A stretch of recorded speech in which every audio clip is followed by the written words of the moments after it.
How did the Filipino faithful observe the Holy Week when all the churches are closed, quarantines are imposed, mass gatherings are cancelled, and the world's way of life has changed?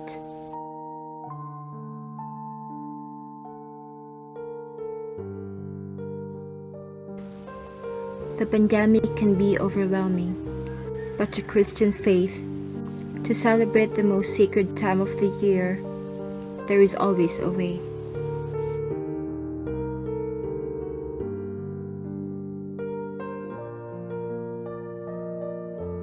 Last February 17, the Ash Wednesday, the day that marks the official beginning of the Lenten season, a YouTube content creator shared a video about his family's fulfillment of Panata of holding Pasyon at home. In the middle of the pandemic, the celebration would take on even greater significance for the family. The preparation entails the physical setup of the altar, decorated with flowers and other ornaments. Crucial iconic representations are required to be present at every Pasyon event. Statues that are family heirlooms are prepared meticulously for display. These are placed on an altar which performers face while chanting. The statue is dressed in fine clothes and adorned with ornate jewelries. Afterwards, the performance proper was held. The setting is informal. People socialize and move around while the singing is going on.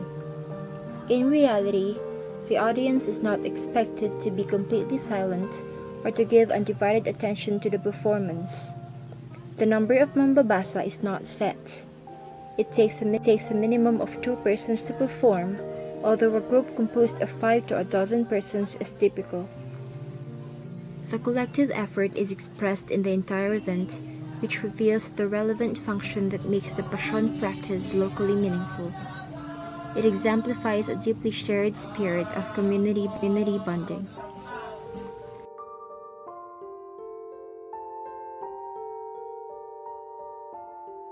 The multifaceted features of the Pasyon provide the opportunity to look at it in the domain of art form. By art form, I refer to the way of performance, the manner of rendition, the technical skill in execution and delivery, and the degree of interaction between the performers, the audience, and the organizers. What attributes does the Pasyon have that distinctly characterize it as performance art? For one, the text of the Pasyon departs from the ordinary style of communication. The language is poetic, using an octosyllabic rhyme scheme. In addition, a diversity of singing styles, from indigenous to popular singing styles, is employed. Second, the venue and time of the event is designated annually as a major significant event. The temporal component is permanent in the Catholic Church calendar, and sometimes the performance space is specially constructed. Given that the occasion has a sacred orientation, people's demeanor and behavior are expected to be different from the regular conduct.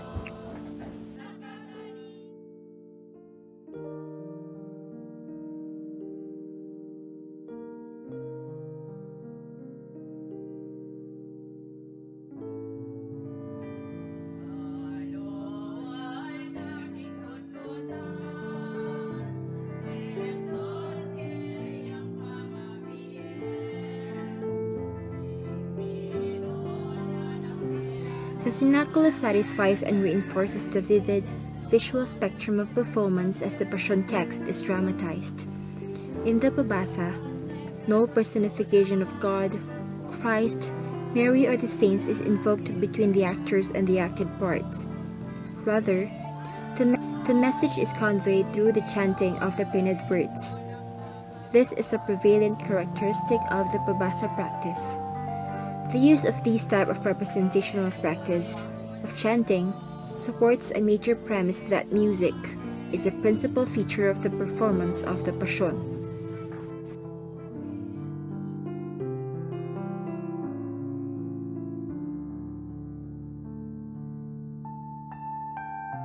Despite being labor-intensive and rigorously time-consuming, why do Filipinos customarily execute the pabasa or any pasyon performance? The concept of panata is a central reason behind the performance of the pasyon. They expressed explicitly that it was an offering to God for either having granted the favor they asked for, or in thanksgiving for the blessings in life extended to them by their Creator.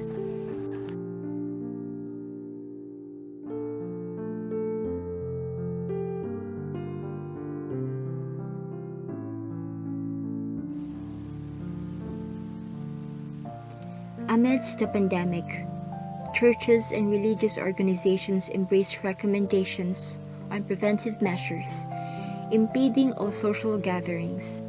But knowing how resilient Filipinos are, multiple ways are made to bring the faithful together. It is a significant aspect to perceive pasyon practice in different contexts, and that is to show that variations characterize the unique and special features of pasyon in different locations or provinces in the country, even in the middle of a pandemic. Filipino Christians have celebrated Holy Week in face masks and while observing social distancing guidelines. The coronavirus might have dramatically altered the means of celebrating the Easter season for a second straight year.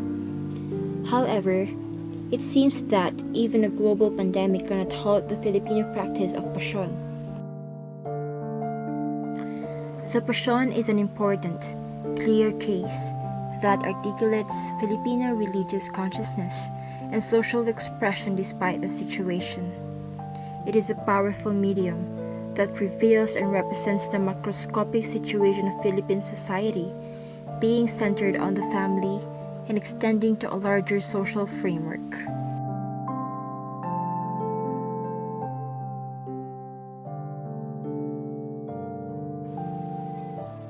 This pandemic has proved that pasyon or pabasa practice will continue to be a productive medium that is ever transforming and evolving, as its significance lies in the very core of the Filipino being.